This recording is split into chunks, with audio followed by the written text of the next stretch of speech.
Ram Ram coders, मुझे उम्मीद है आप सब बहुत अच्छे होंगे। अगर आपको आपके डीएसए से रिलेटेड प्लेसमेंट और इंटर्नशिप प्रिपरेशन में दिक्कत आ रही है, then you can check out our complete placement and internship preparation course. Link for it is in the description box.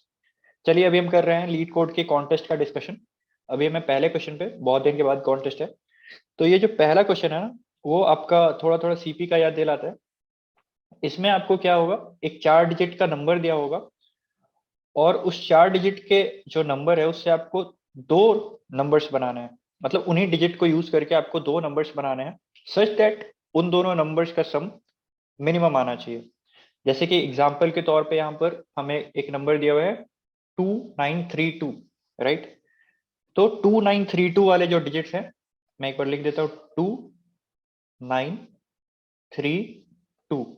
इन चारों डिजिट को यूज करके आपको दो नंबर बनाने हैं और उन दोनों का सम मिनिमम आना चाहिए। तो हम देखें यहाँ पर क्या क्या नंबर हम बना सकते हैं। एक हम बना सकते हैं 22, मतलब किसी भी ऑर्डर में बना सकते हैं। आपको ये नहीं है कि आप किसी भी ऑर्डर में बना सकते हैं। जैसे एक आप 22 ले लो, एक आप 93 ले लो, एक आप 23 ले लो, एक आप फिर उसके बाद क्या बचेगा 92 ले लो। मतलब चारों डिजिट आपके यूज होने चाहिए। आप किसी को एक 3 डिजिट का भी नंबर बना दो, जैसे कि 932 और ये 2, राइट। आप कुछ भी कर दो, बस आपको ये 4 डिजिट को यूज करना है और इनका इस्तेमाल से दो नंबर आपको बनाने हैं, यूनिक। यूनिक सॉरी, कैसे भी बन सकते हैं, सच दैट कि उनका सम मिनिमम हो। ठीक है। और लीडिंग जीरो एक्सेप्टेड है। लीडिंग जीरो मतलब अगर आपके पास कुछ इस तरीके का नंबर है 1000, तो आप दो नंबर कुछ इस तरीके का बना सकते हो, 00 और 01। तो इन दोनों का सम क्या होगा, 1 हो जाएगा। तो ये भी एक एक्सेप्टेड नंबर है, आप इस तरीके के भी नंबर बना सकते हो। ठीक है। तो सबसे पहले इधर सोचने वाली बात है कि हम 3 डिजिट का नंबर क्यों बनाए भाई।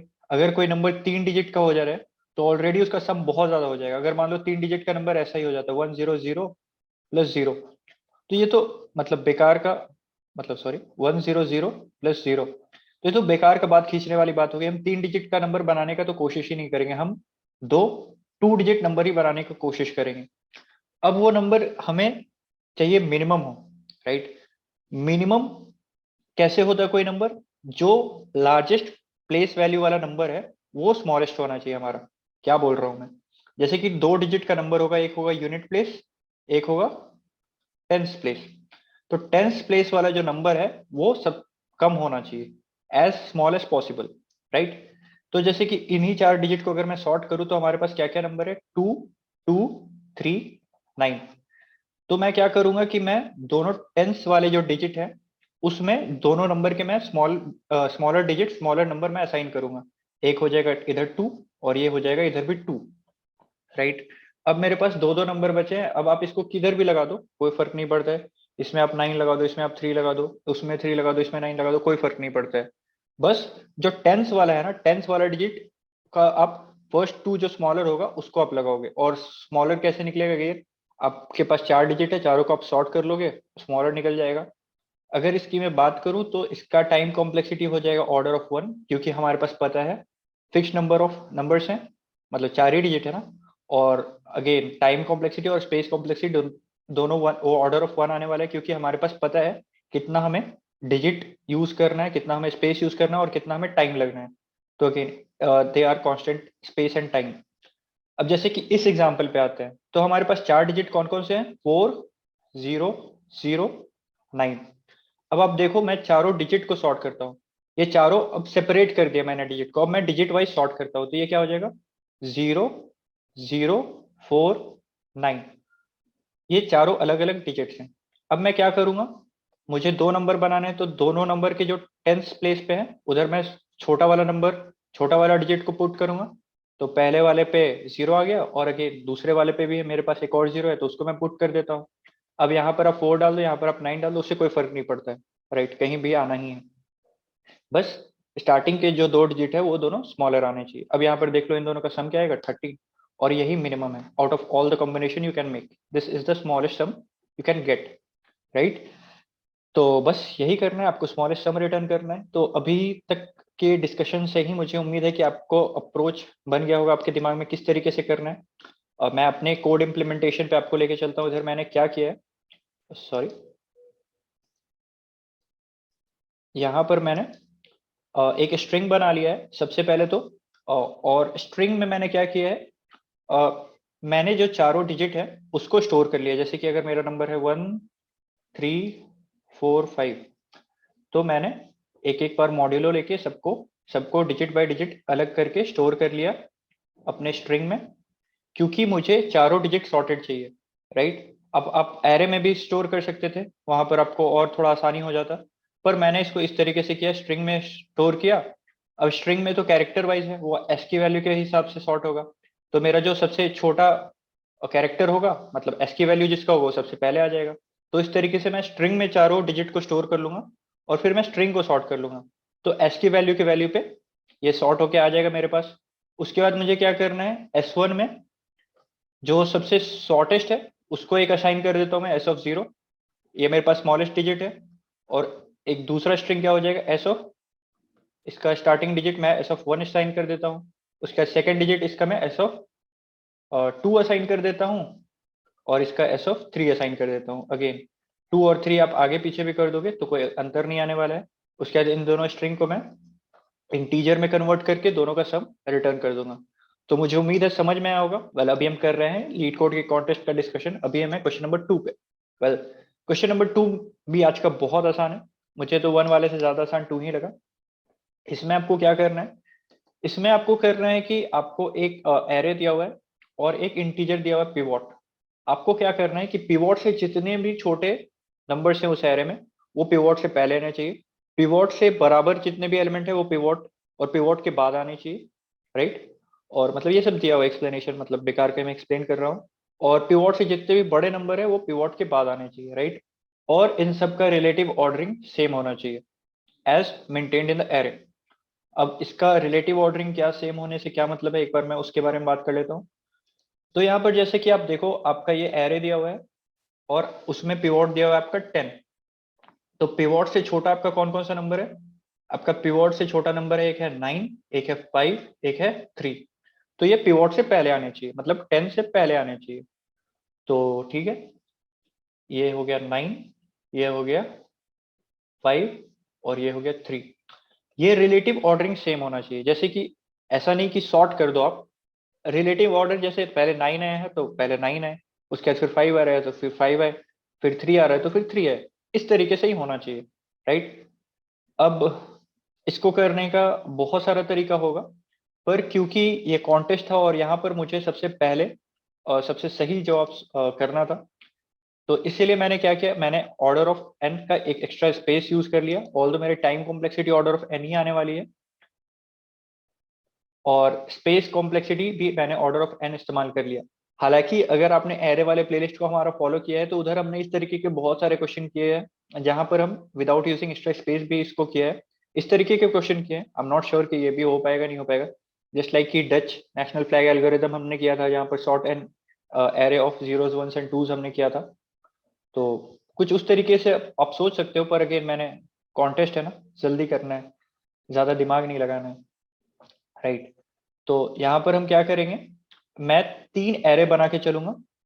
एक में जो भी मेरे पिवोट से छोटे एलिमेंट होंगे उसको मैं स्टोर करूंगा। तो जब से कि इसी एग्जांपल को देखते हैं, पिवोट से छोटा मेरा कौन कौन सा एलिमेंट है, एक है -3, एक है एक एरे में ऐसा बना लूंगा जिसमें मैं स्मॉलर को स्टोर करूंगा, एक ऐसा एरे बना लूंगा जिसमें मैं इक्वल को स्टोर करूंगा, एक ऐसा बना लूंगा जो मैं पिवोट से लार्जर एलिमेंट को स्टोर करूंगा, और एक ये आंसर है जो फाइनल, वो मेरा फाइनल जो आंसर मैं रिटर्न करने वाला हूँ उसको स्टोर करूंगा, ठीक है। तो सबसे पहले मैं -3 पे गया, मेरा पिवोट से छोटा है, इसको मैं स्मॉल वाले में डाल दूंगा। और फिर 4 पे गया, ये मेरे पिवोट से बड़ा है, इसको मैं लार्ज वाले में डाल दूंगा। फिर अगेन 3 पे मैं गया, 3 मेरे पिवोट से बड़ा है तो इसको मैं लार्ज वाले में डाल दूंगा। फिर मैं गया 2 पे, ये मेरे पिवोट के इक्वल है तो इसको मैं इक्वल वाले में डाल दूंगा। अब मैं क्या करूंगा, मैं स्मॉल वाले से चालू करूंगा, स्मॉल वाले के सारे एलिमेंट मैं आंसर वेक्टर में पुश करूंगा। ये सबसे पहले आ जाएगा -3। उसके बाद फिर मैं इक्वल वाले के सारे एलिमेंट को मैं पुश करूंगा अपने वेक्टर में, ये आ गया 2। उसके बाद फिर मैं ग्रेटर वाले के सारे एलिमेंट पुश करूंगा अपने आंसर वेक्टर में, 4 और 3। तो इधर मेरा सारा का सारा आंसर आ चुका है एक जगह पे, और इसको मैं रिटर्न कर दूंगा, एज सिंपल एज दैट। तो ये हालांकि मैंने ऑर्डर ऑफ एन का बहुत स्पेस इस्तेमाल कर लिया, पर अगेन टाइम कॉम्प्लेक्सिटी मेरी वही आ रही है, तो ये टीएलई वगैरह देगा नहीं और एमएलई वगैरह भी देगा नहीं, क्योंकि एरे तो इसने भी दिया है और मैंने तो छोटा करके ही एरे स्टोर किया है, तो कोई दिक्कत की बात नहीं है। अभी हम कर रहे हैं आज के लीड कोड के तीसरे प्रॉब्लम का डिस्कशन। ये क्वेश्चन इन जनरल तो बहुत आसान था, पर थोड़ा सा एज केसेस इसमें ज्यादा बन रहे थे, तो प्योरली मैथमेटिकल था, कोई ऐसा वो नहीं था, बस हाँ एज केसेस आपको बहुत अच्छे से हैंडल करना पड़ता। तो इसमें क्या है कि आपको एक ओवन दिया हुआ है, उस ओवन में आपको एक टाइम सेट करना है, और टाइम सेट करने के लिए आपके पास एक कीपैड है, उस कीपैड में आप टाइम सेट करोगे, और उसमें जब भी आप कीपैड में अपने फिंगर को एक जगह से दूसरे जगह पे ले जाओगे तो उसका कुछ कॉस्ट है, जब आप किसी एक बटन को प्रेस करोगे तो उसका एक कॉस्ट है। आपको इस तरीके से प्रेस करना है कि जो आपका कॉस्ट हो ना वो मिनिमाइज हो, ठीक है। अब आपको क्या करना है, उस टाइम को प्रेस करके बताना ओवन को कि हाँ मुझे इतने टाइम तक चलना है, और वो टाइम आपको ऑलरेडी पहले से पता होगा। और एक और चीज यहाँ पर दिया हुआ है कि अगर आप जैसे आपका घड़ी वगैरह में आपने देखा हो डिजिटल क्लॉक में ये फॉर्मेट रहता है, मिनट मिनट सेकंड सेकंड, ठीक है। तो अगर आप मान लो कि 4 डिजिट से कम इनपुट करते हो, तो आपका जो ओवन है वो ऑटोमेटिकली प्री अपेंड कर देगा जीरो उसमें। जैसे कि आपने अगर सिर्फ और सिर्फ 8 प्रेस किया, तो वो समझ लेगा कि आप सिर्फ और सिर्फ कहना चाहते हो 0008, मतलब 0 मिनट 8 सेकंड। तो अगर आप 3 से कम डिजिट इनपुट करोगे तो वो समझ लेगा कि जितना भी पहले था उन सब में, उन सब की जगह पे जीरो था। तो अगर हम ध्यान से देखें तो इसके 4 ही केस बन सकते हैं, सॉरी 2 ही केस बन सकते हैं। तो वो 2 केस क्या क्या हो सकते हैं एक बार मैं डिस्कस करता हूँ, आप समझ जाओगे, बहुत आसान है। एक तो जो आपका गिवन टाइम है, जो आपको टाइम सेट करना है, वो ग्रेटर देन 99 हो। और दूसरा क्या हो सकता है कि जो आपका सेट करना हो टाइम, वो लेस देन इक्वल टू 99 हो। अब इसके अंदर भी 2 केस बन जाते हैं। एक कि आपका टाइम जो है वो लेस देन 60 हो। लेस देन 60 होने का क्या मतलब कि आप उसमें मिनट वाला सेट नहीं कर सकते। इसका मतलब क्या हुआ कि आपका अगर टाइम है 30 सेकेंड, तो इसमें अगर आप मिनट वाला सेट कर देते हो तो मिनट वाला तो ऑलरेडी आपका 60 सेकेंड कवर कर लेगा, और आपको टाइम सेट करना था 30 सेकेंड, तो आप इसमें मिनट वाले को एक्टिवेट नहीं करोगे, ठीक है। तो ये आपका आ जाएगा 0030, या फिर आप 30 भी प्रेस कर सकते हो। एक ये केस हो गया। और दूसरा एक केस क्या हो गया कि टाइम इज ग्रेटर देन और इक्वल टू 60 सेकेंड। अब आपको मान लो प्रेस करना है 60, आपका टाइम मान लो कुछ आपका है 80 सेकेंड में, आप मान लो 80 सेकेंड आपको टाइम प्रेस करना है। तो 80 सेकेंड प्रेस करने का आप क्या हो सकता है, सिर्फ और सिर्फ आप 80 सेकेंड इस तरीके से आप प्रेस कर दो। तो इसका मतलब क्या समझेगा आपका ओवन, 0080 मतलब 0 मिनट 80 सेकेंड। एक और तरीका क्या हो सकता है इसको करने का, एक होता है हो सकता है 1 मिनट 20 सेकेंड, राइट। तो इसके लिए आपको क्या करना पड़ेगा, आपको 1 प्रेस करना पड़ेगा, आपको 2 प्रेस करना पड़ेगा, आपको 0 प्रेस करना पड़ेगा, ठीक है। तो 1 minute is equal to 60 second, और इधर से आप 20 सेकेंड ले रहे हो तो टोटल आपका इधर से भी 80 हो जाएगा। इधर आपको 3 बटन प्रेस करने पड़े, इधर आपको एक बटन प्रेस करना पड़ा। अब आप निकाल लोगे कि इन दोनों में मिनिमम टाइम कौन सा आ रहा है आपका, राइट। उतना टफ नहीं है ये दोनों, ये चारों केस जो हो गए, सॉरी, इस केस के अंदर जो सारे सब केस हो गए दोनों, मुझे उम्मीद है वो समझ में आ गया होगा आपको। और अब क्या केस हो सकता है, एक जब आपका टाइम इज ग्रेटर देन 99 है, तो इसमें भैया आपको कोई उपाय नहीं है, आपको मिनट वाला तो एक्टिवेट करना ही पड़ेगा, ठीक है। अब इसमें भी अलग अलग केस हो सकते हैं। एक हो गया मेरा, जैसे कि आपका टाइम हो गया आप मान लो 150 सेकेंड। तो 150 सेकेंड को अगर हम देखें तो हम कैसे रिप्रेजेंट कर सकते हैं, इसको मैं बोल सकता हूं 2 minute 30 second. 2 minute equal to 120 second plus 30 second equal to 150 second, इस तरीके से मैं लिख सकता हूं। या फिर मैं क्या कर सकता हूं, इसको मैं लिख सकता हूं 1 minute 90 second. Now 1 minute equal to क्या हो गया आपका 60 सेकेंड हो गया, और 90 सेकेंड को अगेन आप 90 सेकेंड इस तरीके से लिख दोगे तो टोटल ये भी 150 हो गया, राइट। और एक केस क्या हो जाएगा कि आप उसको एक रिड्यूस करके नहीं लिख सकते, जैसे कि एक आप, मैं ये केस बता दूं आपको, इधर लिखता हूं 179। तो 179 का मतलब क्या हो गया, 179 सेकेंड का मतलब क्या हो गया, इसका मतलब हो गया कि आपका जो टाइम आपको सेट करना है वो आपको सेट करना है 2 मिनट 59 सेकेंड, ठीक है। तो 2 मिनट सेट करोगे आप, तो इसका मतलब क्या हो जाएगा 2 into 120, 2 into 60 120 plus 59 it is equal to 120 plus 59। ये आपका टाइम सेट हो जाएगा 179 सेकेंड। अब अगर आप इसको वंस जो मिनट वाला है उसको आप 1 सेट कर दो तो 1 इंटू 60 हो गया। और आपको और कितना चाहिए? 179 चाहिए। 179 चाहिए, आपका 61 हो चुका है 1 मिनट से। तो आपका क्या हो जाएगा? आपको और सेकंड वाले में कितना सेट करना पड़ेगा? 911 119 आपको सेट करना पड़ेगा, जो कि पॉसिबल नहीं है क्योंकि सेकंड वाले में हम एट मैक्स क्या प्रेजेंट कर सकते हैं? 99 रिप्रेजेंट कर सकते हैं, 99 सेकंड ले सकते हैं। और 199 119 सेकंड तो रिप्रेजेंट करने का कोई मतलब ही नहीं है। और इधर से एक चीज और समझ में आ जाना चाहिए कि मैं 3 पर तो कभी जाऊंगा ही नहीं, क्योंकि अगर 3 मिनट पे मैं चल जाऊंगा तो ऑलरेडी ये मेरा जो गिवन टाइम है उससे वो आगे चल जाएगा। तो मैं उस मिनट पे और उस मिनट से कम पे जाने का ट्राई करूंगा। अब एक केस और बनता है, राइट? एक केस और क्या बनता है कि आपका जो टाइम दिया हुआ है वो दिया हुआ है 6008। तो 6008 देने का मतलब क्या हो गया? अब जब आप इसको निकालो कि मिनट कितना है, तो मिनट आपका आएगा 6008 बाई 60, ये आ जाएगा आपका 100। तो आपको पता है कि आप 100 मिनट सेट नहीं कर सकते, उसमें 100 मिनट आप नहीं सेट कर सकते। इसका मतलब आपको इसमें एक रिड्यूस वाला ही करना पड़ेगा, मतलब 99 मिनट ही करना पड़ेगा। 99 मिनट और जो भी सेकंड वाला है वही वाला करोगे आप।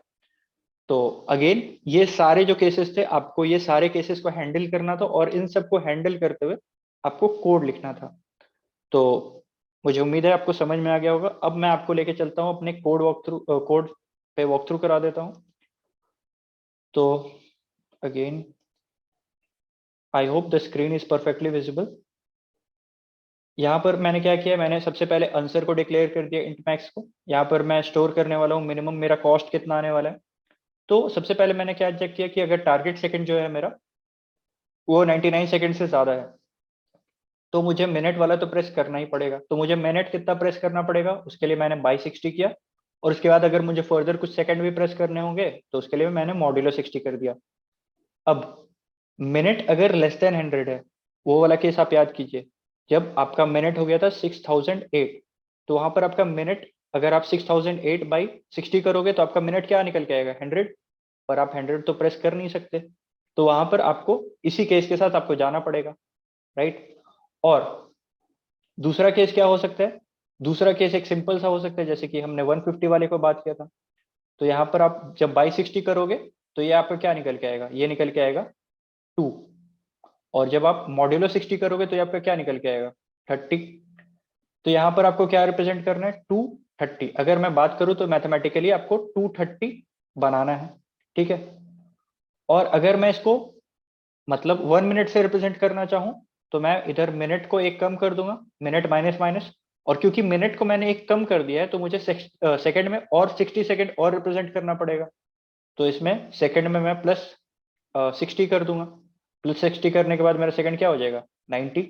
तो मुझे ये या तो 230 रिप्रेजेंट करना पड़ेगा, प्रेस करके निकालना पड़ेगा, या फिर मुझे 190 प्रेस करके निकालना पड़ेगा। और इसके लिए मैंने एक अलग से फंक्शन लिख दिया है। उस फंक्शन से अगर मैं आपको ले चलूं किस तरीके से मैंने फंक्शन लिखा है, तो सबसे पहले जो मुझे टारगेट है, वो टारगेट को मैंने एक इंटीजर में कन्वर्ट कर दिया है। वो इंटीजर क्या होगा मेरा? इंटीजर होगा मेरा, सॉरी सॉरी, एस। एस यहाँ पर मैंने क्या पास किया? यहाँ पर एस मैंने, क्योंकि जहां पर से आप स्टार्ट कर रहे हो अगर आप उसी पे प्रेस कर रहे हो तो आपको मूविंग कॉस्ट नहीं देना पड़ेगा। उसके बाद से फिर मैंने मूव कॉस्ट दिया है। मूव कॉस्ट से मतलब क्या है? मुझे मूव करने में कितना कॉस्ट लग रहा है, पुश कॉस्ट मैंने पास किया है। उसके बाद से फिर मैंने पास किया है मिनट्स, मुझे कितना मिनट्स रिप्रेजेंट करना है। उसके बाद मैंने पास किया है सेकंड, कितना मुझे सेकंड चाहिए। टारगेट क्या है मेरा? यहाँ पर निकालूंगा मैं। टारगेट मुझे क्या इंटीजर बनाना है। जैसे यहाँ पर मुझे 230 करना था तो मैं मिनट इंटू 100 कर दूंगा। जैसे यहाँ पर मुझे मिनट था 2, तो मैं 2 इंटू 100 कर दूंगा तो ये हो जाएगा 200। और सेकंड में मैं क्या कर दूंगा? प्लस सेकंड, ये हो जाएगा 230। तो मुझे 230 ही तो नंबर निकालना है यहाँ पर। और फिर एक क्या केस हो सकता है? ये वाला केस हो सकता है। तो यहाँ पर मुझे क्या करना होगा? Minute into 100। मिनट कितना है आपका? 1। 100 प्लस 90, ये हो गया 190, ठीक है? तो आप इस तरीके से रिप्रेजेंट कर सकते हो। उसके बाद मैंने क्या किया है, इन सब डिजिट्स को मैंने स्टोर कर लिया है अपने एक वेक्टर में। उसके बाद मैंने क्या किया है कि मैंने चेक किया है कि अगर मेरा जो इंटीजर है, जो अभी वाला मेरा वेक्टर है, वो मेरा स्टार्ट डिजिट के इक्वल है क्या।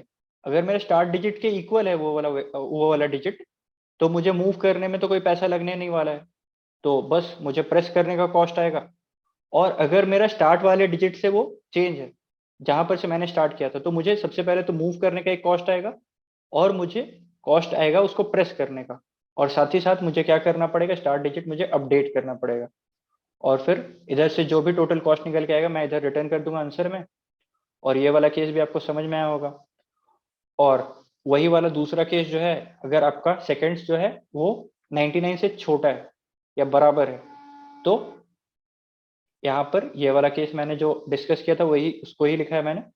एक तो जीरो से आप रिप्रेजेंट करने की कोशिश कर सकते हो, और 0 मिनट मतलब सिर्फ और सिर्फ आपको उसको सेकंड में रिप्रेजेंट करने की कोशिश करोगे।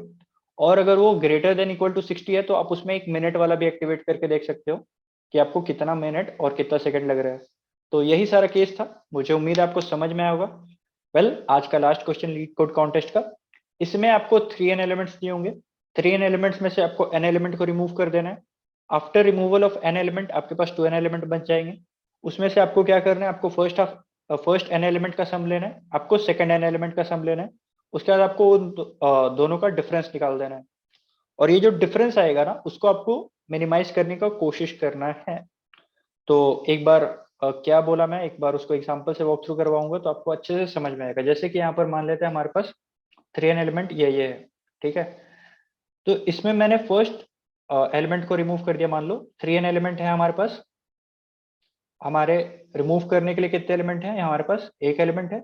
और बचेगा है हमारे पास कितना एलिमेंट, दो एलिमेंट, ठीक है। तो हम इसमें से एक एक एलिमेंट रिमूव करके देखते हैं अलग अलग क्या क्या हमारे पास एरे रिमेनिंग बच रहा है। तो सबसे पहले मान लो कि 3 को ही रिमूव कर देते तो हमारे पास रिजल्टेंट क्या एरे बचेगा, 1 2। उसके बाद मान लो हम 1 को रिमूव कर देते तो हमारे पास क्या रिजल्टेंट एरे बचेगा, 3 2।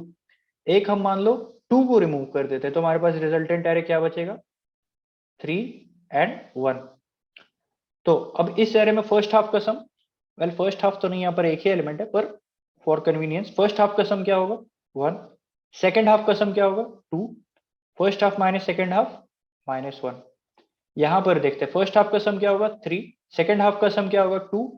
First half minus second half का sum, sorry difference, it will be 1। यहाँ पर अगेन आगे बढ़ते हैं, फर्स्ट हाफ का सम 3, सेकेंड हाफ का सम 1, और दोनों का डिफरेंस 2। तो यहाँ पर कुल मिलाकर अगर हम देखें तो हमें क्या करना है कि जो फर्स्ट हाफ है उसका सम हमें रिड्यूस करना है, राइट। यहाँ पर आपने देखा कि फर्स्ट हाफ का जो सम है वहां पर हमने रिड्यूस किया, 1 तक आया। और सेकेंड हाफ का सम हमें मैक्सिमाइज करना है, राइट। तो सेकेंड हाफ यहाँ पर आप देख सकते हैं ये 2 था मैक्सिमम था, ये 2 था मैक्सिमम था, 1 आया तो आपका कम हो गया, राइट। तो आपको सेकेंड हाफ का सम आपको मैक्सिमाइज करना है,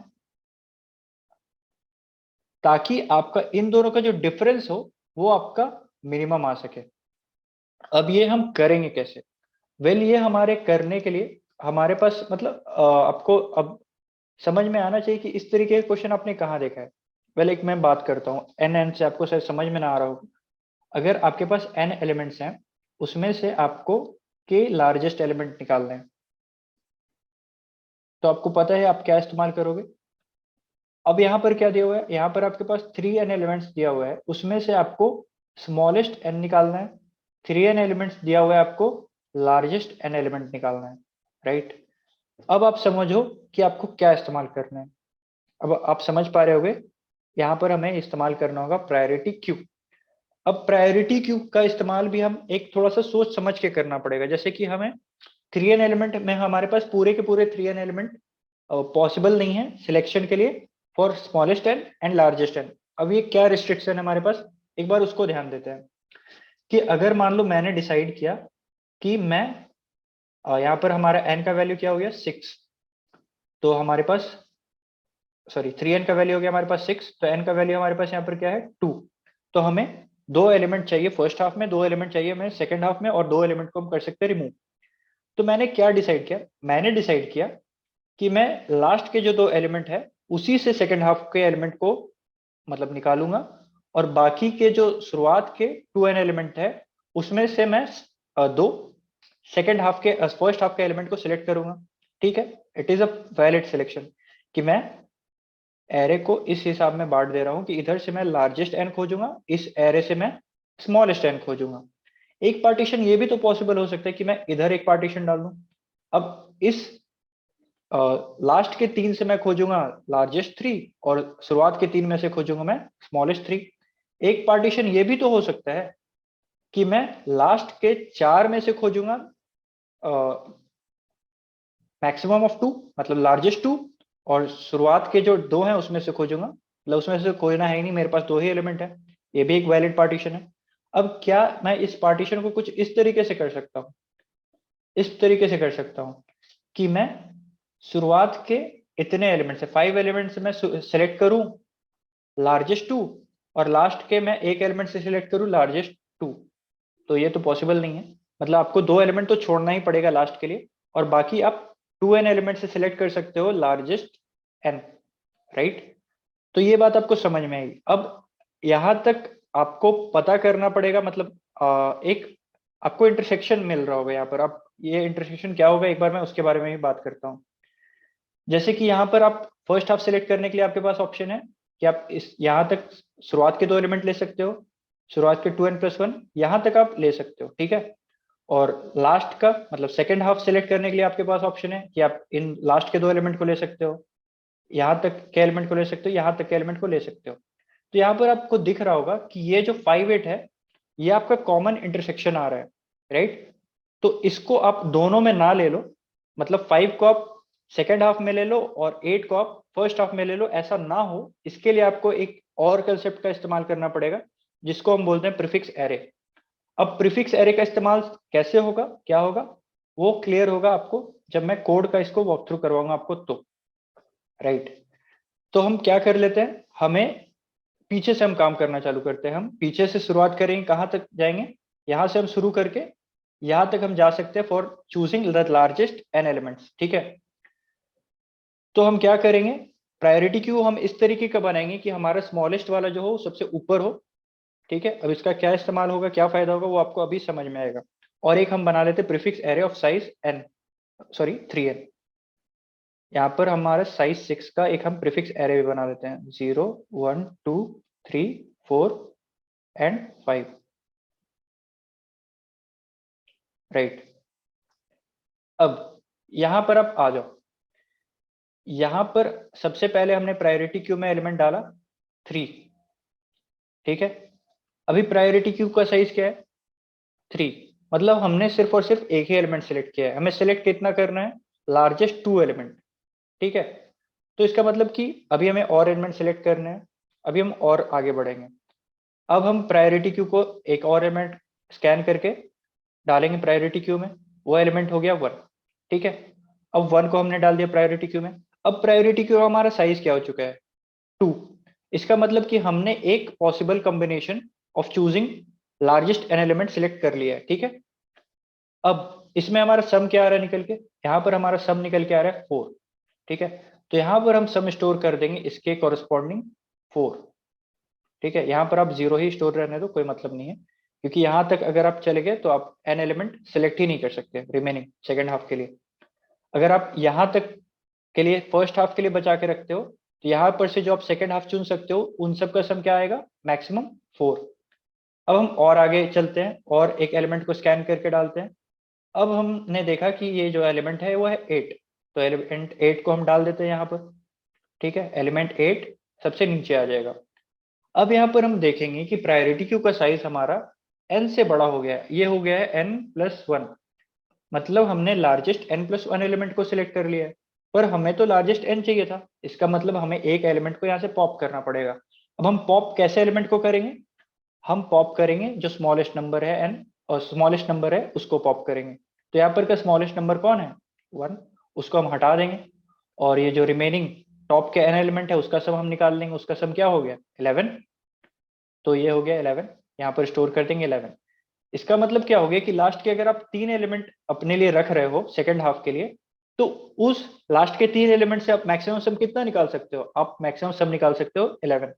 ठीक है, अब आप और आगे बढ़ते हो, आप स्कैन करके लाते हो 5। ठीक है, तो 5 आपका प्रायोरिटी क्यू में कुछ इस तरीके से बैठ जाएगा, 1 3 5 8। ठीक है, सॉरी 1 तो हट चुका है अभी। तो अब अगेन आप देखोगे कि प्रायोरिटी क्यू का साइज क्या हो चुका है, n+1 हो चुका है। इसका मतलब क्या हो गया कि आपको प्रायोरिटी क्यू में से एक एलिमेंट को हटाना पड़ेगा, और उसको हटाते ही आपका प्रायोरिटी क्यू कुछ इस तरीके से बच जाएगा, 5 और 8। और इसका सम क्या आ जाएगा? इसका सम आ जाएगा 13, राइट। मतलब अगर आपने लास्ट के चारों एलिमेंट को आपने इंश्योर कर लिया, रिजर्व कर लिया कि मैं इसको सेकेंड हाफ में ही डालूंगा, ठीक है, तो लास्ट के 4 एलिमेंट्स में से जो आप मैक्सिमम एन एलिमेंट सिलेक्ट कर सकते हो, उनका सम होगा 13। ये इंडिकेट कर रहा है ये इंडेक्स। ठीक है, अब ये तो हो गया हमारा प्रीफिक्स सम। अब हम इसको इस्तेमाल कैसे करेंगे? वेल, इस्तेमाल हम करने के लिए हमें कैलकुलेट करना पड़ेगा फर्स्ट हाफ का सम। फर्स्ट हाफ का सम हम कैसे कैलकुलेट करेंगे? अगेन हम इसी तरीके से करेंगे, चलेंगे। पर इसमें हमें क्या करना है? इसमें हमें minimum minimum of n minimum n element का सम हमें निकालना है। तो इसके लिए हम कैसा प्रायोरिटी क्यू यूज करेंगे? जिसमें हमारा मैक्सिमम सबसे ऊपर रहे, ताकि अगर हमारा प्रायोरिटी क्यू का साइज बढ़ जाए एन से, तो हम मैक्सिमम एलिमेंट को पॉप कर दें। तो ठीक है, वैसे ही हम काम करते हैं। सबसे पहले हम एक प्रायोरिटी क्यू बना लेते हैं ऑफ साइज, मतलब साइज क्या, मतलब एक एम्प्टी प्रायोरिटी क्यू को हम इनिशियलाइज कर लेते हैं, उसमें हम पुश कर देते हैं 7। तो अगेन हम यहाँ पर देखेंगे कि अभी तो हमारे प्रायोरिटी क्यू में एन एलिमेंट ही नहीं है, हमें 2 एलिमेंट तो मिनिमम चाहिए, तो 2 एलिमेंट ही हमारे पास नहीं है। तो फर्दर अभी हम यहाँ पर कुछ भी ऑपरेशन नहीं करेंगे, हम आगे बढ़ेंगे। अब हम आगे बढ़ के चलेंगे, हम पहुंच जाएंगे 9 पे। तो जैसे ही हम 9 पे आएंगे, उसको स्टोर करेंगे अपने प्रायोरिटी क्यू में। अब हम देख सकते हैं कि हमारे प्रायोरिटी क्यू में 2 एलिमेंट हैं। इसका मतलब क्या हो गया कि हमने एक कॉम्बिनेशन जो हो सकता था ऑफ चूजिंग एन एलिमेंट, हमने सिलेक्ट कर लिया है। अब यहाँ पर सम क्या आ रहा है? हमारा सम आ रहा है हमारा यहाँ पर 16। ठीक है, तो अगर आप फर्स्ट के एन एलिमेंट में से एन एलिमेंट चूज करो, तो आपका सम क्या आएगा? 16। ठीक है, 16। और उसके लिए, उसके बाद फिर आपके पास सेकेंड हाफ चूज करने के लिए कितने एलिमेंट बच गए? सेकेंड हाफ चूज करने के लिए आपके पास कितने एलिमेंट बच गए? 13, मतलब लास्ट के 4 एलिमेंट बच गए। तो इन सब में से मैक्सिमम सम क्या आ रहा है आपका? 13। तो इस कॉम्बिनेशन में अगर आप शुरुआत के एन एलिमेंट ही सिलेक्ट करो और सेकेंड हाफ के लिए आप लास्ट के 4 एलिमेंट छोड़ दो, तो आपका जो मैक्सिमम डिफरेंस आ सकता है, मिनिमम डिफरेंस आ सकता है, वो आपका क्या आ सकता है? 16 माइनस 13, 3। अब हम और आगे बढ़ते हैं। हमारा प्रायोरिटी क्यू कुछ इस तरीके का हो गया है। अब हम अगला एलिमेंट स्कैन करते हैं, 5। 5 सबसे नीचे चल जाएगा। अब हम देखेंगे कि प्रायोरिटी क्यू का साइज क्या हो चुका है? n+1 हो चुका है। इसका मतलब कि हमने एक ज्यादा एलिमेंट सेलेक्ट कर लिया है। तो हम एक एलिमेंट को रिमूव करेंगे, और हम किस एलिमेंट को रिमूव करेंगे? जिससे हमारा सम ज्यादा हो रहा था, मतलब मैक्सिमम एलिमेंट जो अभी तक का है उसको रिमूव कर देंगे। तो यहां तक का सम क्या आ जाएगा? 12। ठीक है, इसका मतलब क्या हो गया कि शुरुआत के 3 एलिमेंट्स में से हमने सिलेक्ट किए हैं, शुरुआत के 3 एलिमेंट में से हमने सेलेक्ट किए हैं फर्स्ट हाफ, और लास्ट के 3 एलिमेंट में से हमने सेलेक्ट किए हैं सेकेंड हाफ। तो शुरुआत के फर्स्ट एलिमेंट से अगर हम, शुरुआत के 3 एलिमेंट से अगर हम एन स्मॉलेस्ट सेलेक्ट करें, तो हम क्या निकाल सकते हैं? 12 सम का एक एलिमेंट। और लास्ट के 3 एलिमेंट से अगर हम मैक्सिमम सम निकाले, तो क्या आ सकता है? 11। तो ये हो गया 12 माइनस 11, और ये आपका डिफरेंस आ जाएगा 1 का। वेल, अगर आप इसी तरीके से आगे बढ़ते चलो, अब अगला एलिमेंट आप क्या स्कैन करोगे? 8। अगला एलिमेंट आप स्कैन करोगे 8, तो वो भी ऊपर ही चल जाएगा, और अगेन यही रिमूव होगा। तो यहां तक भी अगर आप चले जाओ, मतलब लास्ट के 4 एलिमेंट, शुरुआत के 4 एलिमेंट आप फर्स्ट हाफ के लिए रिजर्व कर लो, तो आप जो मिनिमम सम निकाल सकते हो वो हो सकता है 12। और जो लास्ट के एन एलिमेंट को आप अगर सेकेंड हाफ के लिए छोड़ो, तो वहां से मैक्सिमम सम आपका क्या आ सकता है? 4। तो इसमें आपका डिफरेंस क्या आ जाएगा? 12 minus 4, which will be equal to 8। तो इन सब में से मिनिमम क्या है? 1 आंसर। तो इसको आप अगेन अलग से आप स्टोर कर लेना, और जो भी आपका मिनिमम होगा उसको आप रिटर्न कर देना। तो ये हो गया code walk through, sorry example walk through, dry run कर लिया हमने। और इसी से मुझे उम्मीद है कि अब आप कोड लिखने में भी सक्षम होंगे। तो इसी से मिलता जुलता मैंने एक कोड लिखा है, उस कोड से मैं एक बार आपको वॉक थ्रू करवा देता हूँ। मैंने प्रायोरिटी क्यू बनाया है जिसमें मैं लेफ्ट के सारे एलिमेंट को स्टोर करूंगा। एक मैंने प्रायोरिटी क्यू बनाया है जिसमें मैं राइट के एलिमेंट को स्टोर करूंगा। और मैंने n निकाल लिया है नम्स डॉट साइज बाई 3 कि मैं मुझे कितने n एलिमेंट सेलेक्ट करने हैं। उसके बाद से फिर मैं लेफ्ट निकाला है, लेफ्ट से मैं स्टोर करूंगा सम उस जगह तक का, शुरुआत के n एलिमेंट का मिनिमम सम जो हो सकता है उसको मैं लेफ्ट में स्टोर करूंगा। राइट में मैं स्टोर करूंगा लास्ट के n एलिमेंट का जो मैक्सिमम सम हो सकता है उसको स्टोर करूंगा। और ये आंसर है जो मुझे रिड्यूस करना है ना, मिनिमाइज करना है डिफरेंस को, वो मैंने आंसर में रखा है। ठीक है, तो अब जैसे हमने बात किया था हम इस तरीके से चलते चलेंगे, पीछे से इटरेट करते चलेंगे और प्रायोरिटी क्यू में अपने पुश करते चलेंगे नम्स के एलिमेंट को, और राइट को जो हम स्टोर कर रहे हैं सम को, मतलब पीछे से जो हम एलिमेंट का सम ले रहे हैं उसको हम स्टोर कर रहे हैं राइट में, तो उसको हम इंक्रीमेंट कर देंगे। अगर हमारा प्रायोरिटी क्यू का साइज बड़ा हो गया है एन से, तो हम राइट में से जो मैक्सिमम सम है उसको रिड्यूस कर देंगे, मैक्सिमम सॉरी मिनिमम जो है उसको रिड्यूस कर देंगे और प्रायोरिटी क्यू को एक पॉप कर देंगे। अगर हमारे प्रायोरिटी क्यू का साइज एन हो चुका है तो हम वहां पर उसके कॉरेस्पॉन्डिंग जो हमने बनाया है ये प्रीफिक्स एरे, उसमें हम उसको स्टोर करा देंगे। ठीक है, और इसी तरीके से हम जब लेफ्ट हाफ से फर्स्ट हाफ से स्कैन करते चलेंगे तो उसमें हम by the use of prefix array जो हमने बनाया था, जिसमें हमने स्टोर किया था कि इस इंडेक्स तक फर्स्ट हाफ सेलेक्ट करने के बाद जो सेकंड हाफ बच रहा है उसमें से जो मैक्सिमम समय स्टोर हो सकता है तो उसको हमने स्टोर किया है। तो उन दोनों का जो डिफरेंस आ सकता है उस डिफरेंस का मिनिमम क्या वैल्यू है उसको हम निकाल के यहाँ पर आंसर के लिए स्टोर करेंगे आंसर को, जो भी मिनिमम वैल्यू निकल के आएगा, और इन द एंड हम रिटर्न कर देंगे अपने आंसर को। तो ये बहुत ही सिंपल सा था। अगर आपको प्रायोरिटी की और प्रीफिक्स एरे दो कंसेप्ट अगर पता है तो आप आराम से लिख सकते थे। पर हाँ, अच्छा क्वेश्चन था, इस तरीके के क्वेश्चन आप एक्सपेक्ट कर सकते हो एग्जाम में। तो ये एक्सेप्टेड कोड है, अगर आप बोलोगे तो मैं इसको पिन कमेंट भी कर दूंगा। So that's it for now, मिलते हैं अगले कॉन्टेस्ट में। Thank you.